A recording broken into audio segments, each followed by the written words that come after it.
Hi there. I promised a story about how I grew up and made my way over here and to Panama, and so here it is in the unvarnished truth. I'm a little embarrassed, but you know what? We all live and learn, right?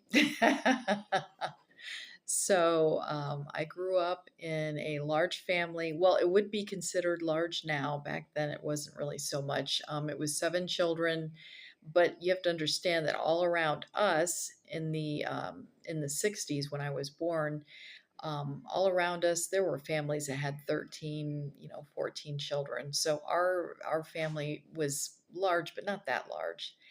And back then, it was like the belief was that God will provide. We were a very my parents were very religious Catholics, and they just had the kids, and it was very tight. The finances were very tight, and so I knew I wanted to travel really, really badly, and I remember specifically thinking about that as a teenager, but I didn't know how I was going to do that. So what I ended up doing was joining the Army because they needed females then. I was going to join the Air Force, and they didn't need females at the time I was looking. So I joined the Army, and from there, it seemed like, and this does have something to do with what happened with my illness and all, so trust me. So anyway, I went from several relationships where I stayed in for a very long time in these particular relationships, and they were not healthy. They were not healthy, but my feeling was because I had a hard time remembering things and I had a hard time with directions and all that. I felt like I needed to have somebody, um, and so I stayed in these relationships longer than I should have, and I didn't assert myself at all. And so what happened is, even though I am above average intelligence, I I stayed in poverty with these people. And so anyway, we come into New Mexico, which is where I was. Before that, I was in Las Vegas for 20 years, and I never felt safe there. So we come to New Mexico, and I was in the same kind of situation again, where I didn't have any money. I was trying to find a job, and I remember thinking to myself and praying, please, please, please, get me out of this situation, please. But I didn't know how it was going to happen. And then um, it was so odd. The weekend before I was going to start a job, finally got a job. The weekend I was going to start, or the weekend before, I got shooting pains in my hands, really, really horrible shooting pains that I'd never experienced before in my life. And I should say, it mostly in my fingers. It was just pain like I had never experienced before. So, I this was in 2021, and everybody was experiencing, the COVID repercussions. Everybody was, inside, and it was hard for me to even find a doctor. I was on Medicaid, and then I used my VA benefits and started going to doctors. And then I went to one doctor for my hands, and I said, by the way, I feel a lump in my breast, and it was a large lump. So he did an emergency biopsy at that point, and he probably knew at that point it was cancer. And so anyway, I pretty much got diagnosed at the same time with scleroderma and with stage 3 breast cancer. So the reason I bring up my backstory is, this is an autoimmune disease, and a lot of what they're saying that causes that is a stress and unhealthy lifestyle. And I was the border child for that. And as I think back, it probably did start with me like, I don't know, 20 years before, because I remember I loved wearing rings, but I kept having to get a bigger size. So the problem was the swelling in my hands. And back then, I guess, well, I don't think people really talked about that or really thought about that so much. So, fast forward to 2022. That's when I started my treatment for the cancer, and I had quite a few rounds of chemo, and it was the chemo they called Red Devil. That's wonderful. My dad, who had passed um, at the same age that I was when I was diagnosed with cancer. Isn't that something? But he had esophageal cancer. Mine was esophageal cancer, I guess was called. Mine was breast cancer. But and he did pass. Very, very painful death. Very painful death. So I felt that he was with me when I was going through chemo. So anyway, so I went through, 4 months of chemo. I had two breast surgeries. I had radiation, and I think that's right, radiation.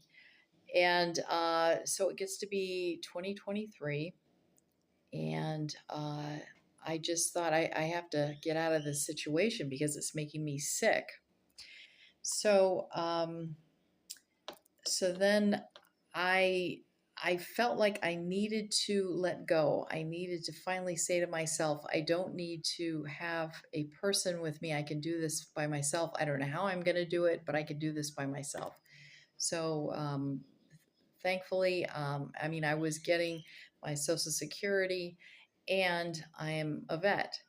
So the house that I was staying in, I got a good deal on that from the owner, and I purchased the house in in April 2023, and my house payment was $850. And when I see these payments that people are paying right now, I'm like, wow, because you have to understand, I was going through that treatment in 2022.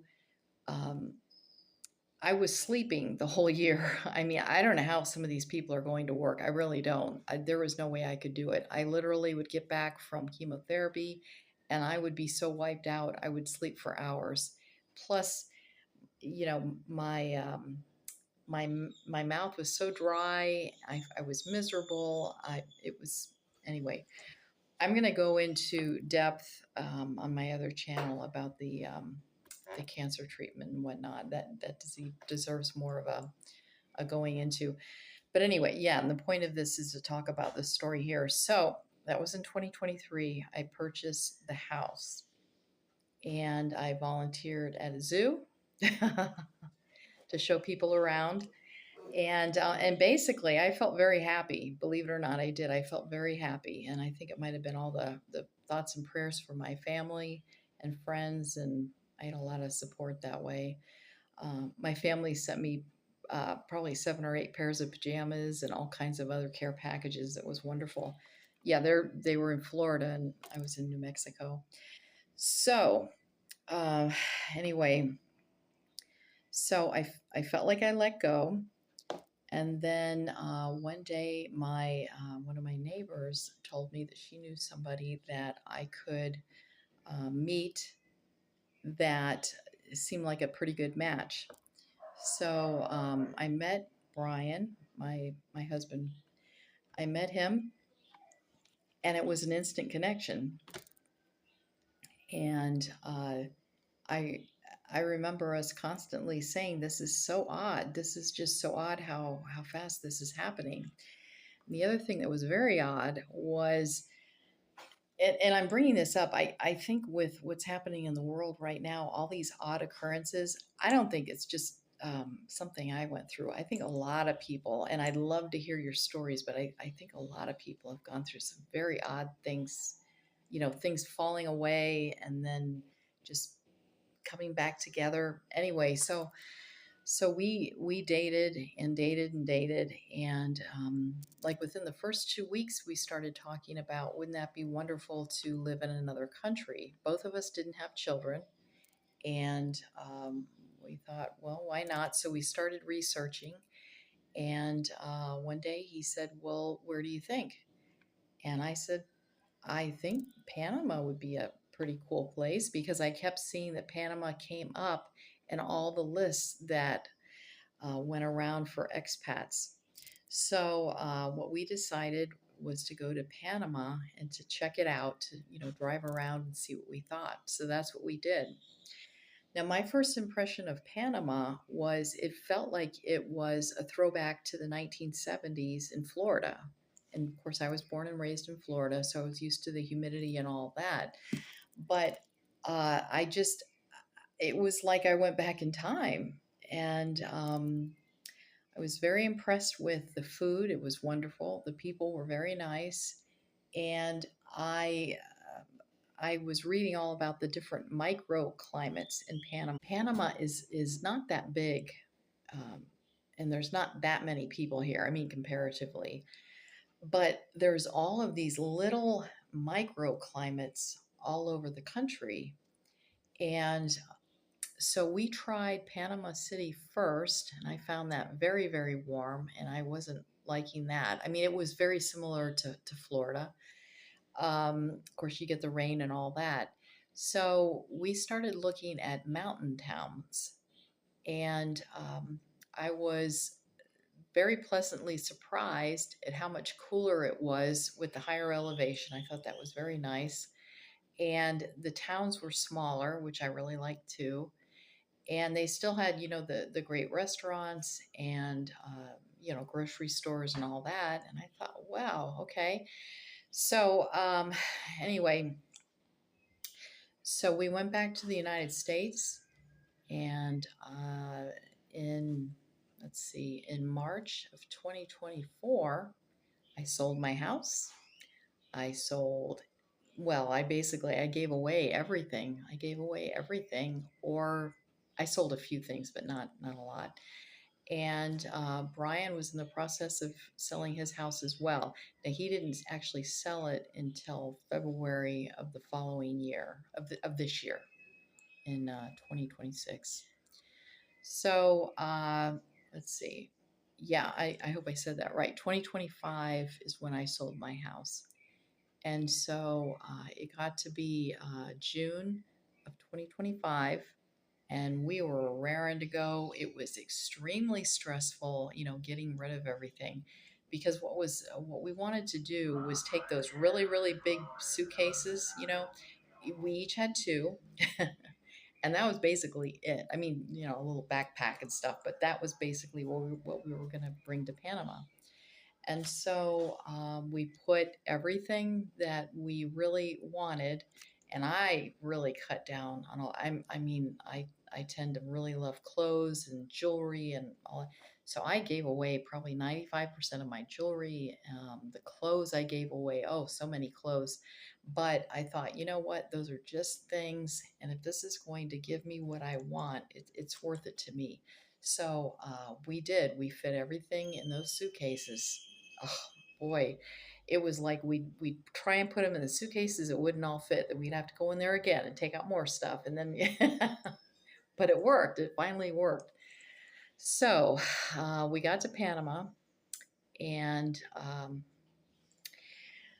wow, we were in Panama City, and as I say, I found that warm, but it's a nice destination to go to visit, as far as I'm concerned. But it's not someplace for me. Plus, it is more expensive than the smaller towns, as you can imagine. But it's a nice city. It is a very nice city, and lots of skyscrapers and businesses. And if you like that kind of thing, that I'm not a fan of that. One thing I did really like about Panama is they don't have buildings right in front of the water. so anybody could see the water, which I really, really like. And there's in Panama City, there's this nice road right along the water, lots of places that you can walk around. Um, so you don't necessarily have to have a car, and a ton of places to sit in the parks and stuff. Just a ton. In fact, there's so many places to sit down that they barely ever all get used. That's how much space there is. Plus, in Panama City, there's these cute um, little park areas every so often, and they're like right in the center of a group of buildings. So you could actually be in one of those group of buildings, like be in an Airbnb, and then walk to the park. It's nice. It really is nice, and that is one thing that I do love about Panama is the fact that it's walkable within the cities. It's walkable. So, or you can take a bus, which is very inexpensive. And by the way, from this mountain city that we are in, you can take a bus to Panama City, which is like, what is it, an hour and a half, 2 hours away? It costs $4.25 per person. Okay. Now, maybe with gas going up a little, it'll go up a little higher than that. But really, I mean, come on. $4.25. I mean, I'm serious. It really is that cheap. So, anyway, let's see. So we, let's see. We came here. We drove around. We decided that Panama City was not it for us. We went to a couple of other places like Panama, which I also thought was a little hot. Coronado, which I thought was a little too warm. So I was looking, well, and Brian was as well, someplace relatively small, but it would have the amenities. And we felt like we got that way in this mountain town. It's very green here. There's a ton of birds, just a ton. We do not have a car, and we've been here, boy, about 8 months, and we love it.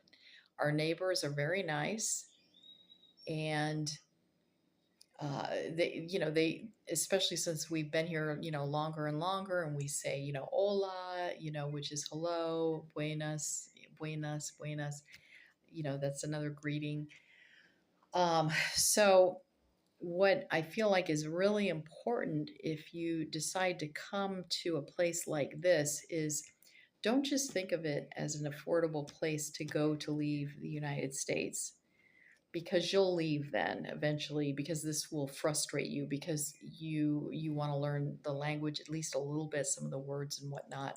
But if all you think of this for is someplace to come and live in an expensive place, you're not coming with I don't think coming with the right frame of mind. You want to give back to the community too.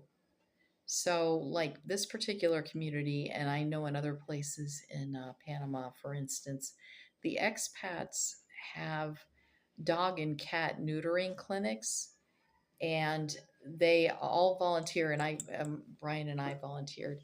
So, uh, there's a lot of street dogs around, but they're not, you know, um, not taking care of it. In fact, it's surprising how sort of chunky these dogs are. I mean, they get fed and all that, but I'll tell you what, they need to be neutered and fixed. They do, and the cats as well. You don't see cats around very often, but it's the dogs. So this is going to make a big impact in Panama, these clinics, and I think it's wonderful. Also, the expats help with cleaning up trash from the road, which I think is nice. So, what I thought would be interesting that I thought you might like to see is what I actually do on a daily basis. Uh, you know, oh, we're going to the store now, and this is what the store looks like, and this is what we ate for breakfast, and so forth. So that's what I plan on doing. I thought that might be a little interesting because I know there's a lot of videos about sort of the overall. I wanted to sort of give you more of a down of a down and dirty kind of thing of my daily activities. So But anyway, what I wanted to mention was the affordability factor, which was important. You know, it's not the only thing, but it is important. So we're in a location where it's where the Panamanians are. It's not in the sort of the expat part of town where there's a lot of expats and a lot of big houses, a lot of really big houses. So the house that we're in is probably more of a casita. It's definitely under 1,000 square feet. It might be more like 700 square feet. And it's funny because there's no living room. There's no living room. But what we realized is because the temperature all year round is pretty much the same, it varies between 10 15 degrees. We have the the door open every day. The what is that called? Um, the glass door, you know, the sliding glass door. Yeah, it's open because there's very few bugs, very few. I've not seen a snake here. You see little spiders and skinks, lots of birds, and maybe that's part of the reason why there's hardly any bugs. Maybe I don't know, but yeah, it's just very pleasant. So we got some lawn chairs that are those reclining ones. We have an outdoor table and chairs, so we eat all of our meals outside, and it's just very nice. And one of the big things you'll also notice in Panama is houses always have these huge porches and these huge eaves all around the house.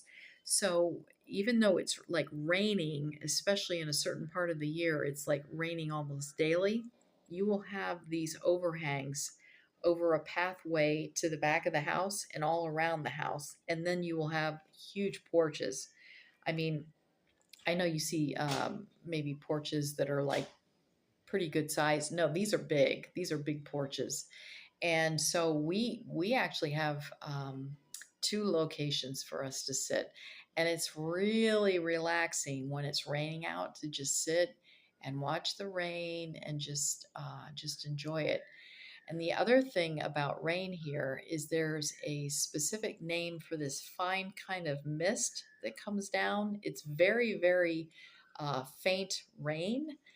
And I don't mind walking in that at all. You barely even get wet. It's really pretty pleasant. So you have two different seasons here, and it's not, you know, spring, summer, winter, fall. It's not that. You have the rainy season, which we're in right now. It's like Mayish to like November, and then the other half of the year they call more of the windy season. And so I do prefer the rainy season, and it doesn't bother me that you know, a lot of the sky is like gray. Um, it will get gray and rain, and then it will get blue out, and then it will here the temperature, the sky changes really really fast because we are in the mountains. So so if it's like raining and gray out, you look in 15 minutes and it's going to look different. It will. So my husband and I are sky watchers, and so during the windy season, we go on top of the roof. There's a stairway up there, and we sit on the roof and we look at the sky. And then during the cloudy season, it's not so much. You generally get very cloudy skies at night, so you don't really see anything. Um, because of all of the big trees all around, I don't really notice sunrises and sunsets at all because, you know, you just don't really see them here with these tall trees.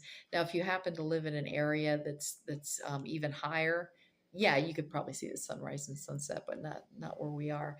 So this place that we're in, this casita, looks like it's only a couple of years old, and and then we have a neighbor that's maybe 20, well, maybe 30 feet away from us, and you know, her place is also, you know, relatively new, and they're nice, they're very nice. So we pay Get ready for this because this is really true. We pay $600 a month, okay? $600 a month. That includes Wi Fi, electricity, water, trash, sewer. We pay $600. That's it. Doesn't change any every month. It doesn't. It's the same amount, $600. And then we eat very well. Lots. We eat meat at every meal. Every meal we have meat. I'll show you on a trip to the grocery store, the supermercado. I'll show you the receipts. It's gonna blow your mind. But we have eggs all the time. For a dozen, it's like what, 2.30? I think $2.30. The chops, which I love the pork chops here, they're about what is it, like $1.50 a pork chop, depending. We get steaks, we get ground beef. The cheese here is a little expensive, and the butter for 4 sticks, it's $6.40, I believe, something like that. But yeah, and we always buy Panamanian brands. That's another thing is if you want to really have some affordable lifestyles, just buy the Panamanian brands. Don't buy Oreo and Ritz and all those other name brands. There's no point. The Panamanian brands are just as good, and sometimes you might even consider them better because you don't have the preservatives. So yeah, so we get Panamanian cookies, which don't have the sugar. We get, the milk. The milk is not kept in the refrigerator. So, and it tastes fine. It tastes really good. Now, when I open it, I put it in the refrigerator. But they at the store they sell it just out on a shelf, and it's fine. It tastes good. So, anyway, I just wanted to mention that this was really, really crazy when I think about it. So I've been with Brian for 2 years, and we're very much in love, and we're in this 700 square foot place, but it's worked out great, and it's affordable. And the people here are wonderful. The food is wonderful. We're very relaxed. I feel like I'm in a stress-free zone, which I need to be to to make sure that cancer, is not developing again. And so without looking at all my notes here, I hope I got everything. um, anyway, so I do have another channel where I talk about what I dealt with cancer, and I'll be linking that. Um, but I think I got everything. Oh, and we won't be getting a car here. There's no way we're not going to get a car. It's the insurance is a good price. The cars here, from what I understand, are cheaper, but it's just not worth it. I don't want to drive, and I'm not going to be able to drive probably anyway. But and I was actually surprised that Brian doesn't really care, but it's just so convenient and so inexpensive just to get a bus. And their bus systems are actually really good. As a matter of fact, the bus drives right by our front gate. We're not exactly sure about the times during the hour, but we just stand out there and it shows up, it shows up. There it is. Let's go on the bus for $4.25. And by the way, there's all kinds of taxis in town, and there is a bus that from what I understand, is a blue bus, and it just goes around and around and around the town, and that's like a quarter, 50 cents. So the prices here are wonderful. They're really wonderful. I do get Medicare Advantage, and that's taken out of my check before I even get it. But what's really great is after I pay, rent and we buy our food, um, literally we have quite an overage, which is nice. So if we need something extra that month, we get it. And you don't have to renege your citizenship to the United States. You don't have to. So, if you don't have a visa here and it costs a couple of $1,000s to do that, and you have to hire an attorney and all that, if you don't want to do that, in Panama, now different countries have got different rules, but in Panama, you just have to leave uh, the country for a certain amount. And see, for us, we were planning on traveling anyway, so who cares? So we just go to another country, like we've gone to Costa Rica. We're going to be going to Colombia. So it just fits in with our plan. And because we brought very little here, we have got the capability of just going anywhere. So that's part of the stress free thing, too, is I feel like we've really set ourselves up to enjoy our lives and go to other countries if we want to even stay there. So, anyway, I hope this was helpful. And I'd love to hear about your stories about weird thing. I mean, I know a lot of people experience weird stuff like in 2016, 2020. I'd love to hear your stories because I know there's a lot of stuff that's happened. And I just find it odd that Brian and I talked about, moving to another country, within 2 weeks after we knew each other, and we never stopped thinking about that, which I think is wild that we just kept that, firmly in our mind that we're going to do that. And then we actually did it. I sold my house. He sold his house at the beginning of this year. So we're all set. All right. Thank you very much. And I'll be talking to you later. Bye.